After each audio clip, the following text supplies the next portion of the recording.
Сәлем достар, бүгін кешкі асқа дәмі ерекше болып шығатын кешкі ас дайындаймыз. Ол үшін видеоның соңына дейін қараңыздар. Ең алдымен заттарымыздың барлығын осылай жуып тазалап алдын ала аламыз.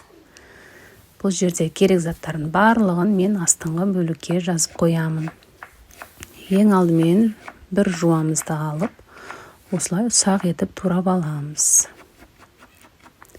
Барлығын алдын ала турап, тарелкамызға дайындап алғанымыз дұрыс. Одан кейін осындай сиыр етін алдым. Кішкене ғана бөлігін алдым, енді сіздер көрерсіздер енді.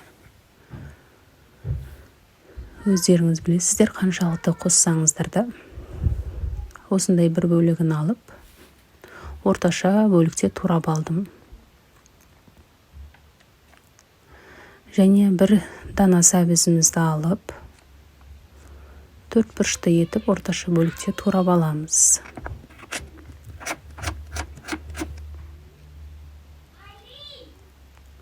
Және менде бұл жерде тәтті болгар бұрышы, менде үйде қалып кеткен бұл.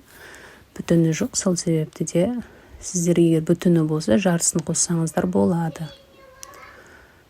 Жасылы, сарысы, қызылы әртүрлі түстесі болады.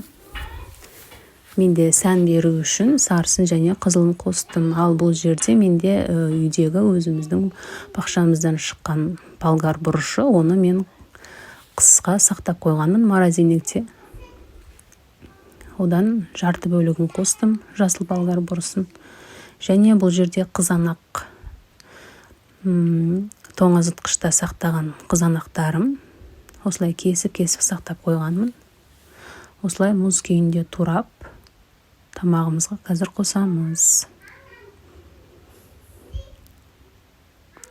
Қызанақты тоңазытқыштан алып, оны еріткенше су болып кетеді. Сол үшін мен мұз күйінде турап, оны қазір тамағыма қосамын.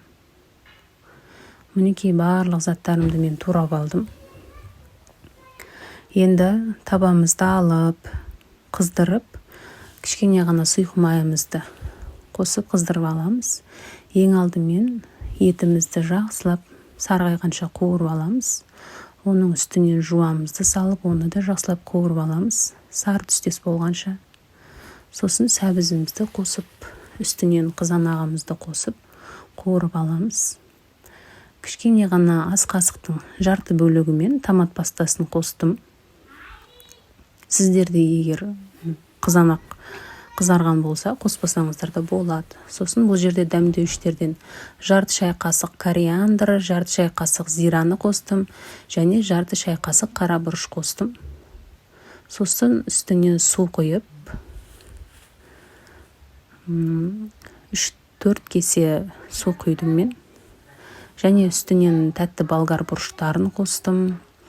Тамағымызға дәмдеуіш қостым, кез келген дәмдеуіш болады. Және лавр жапырағын қостым. Осылай сарымсағымызды сыртын жақсылап жуып аламыз. Бүтін сарымсағымызды ортасынан бөліп, сорпамыздың бетіне қойып қоямыз. Ол ерекше дәм беріп тұрады сарымсағымыз. Бетін жауып қайнатып аламыз. Сосын осылай қалып кеткен ас көкті мен қостым. Ол да ерекше дәм береді. Қайнаған сорпамызды, ас көгімізді алып тастаймыз да, үстінен картоптарымызды саламыз. Мен орташа картоптарды бөлмей салдым, осылай бүтінде етіп. Сіздерде үлкен картоп болса, ортасына бөліп салсаңыздар болады. Және бұны жай отта 1 сағаттай қайнатып аласыздар. Осылай піскен сорпамызды кешкі асқа ұсынсаңыздар, ерекше дәммен сүйсініп жейді. Әрі иісі және дәмі өте керемет, ерекше болып шығады. Осылай тамақты ұсынар алдын ас көкпен, кез келген шөппен сәндесеңіздер болады. Жасап көріңіздер. Видео ұнаса лайк басып өтіңіздер.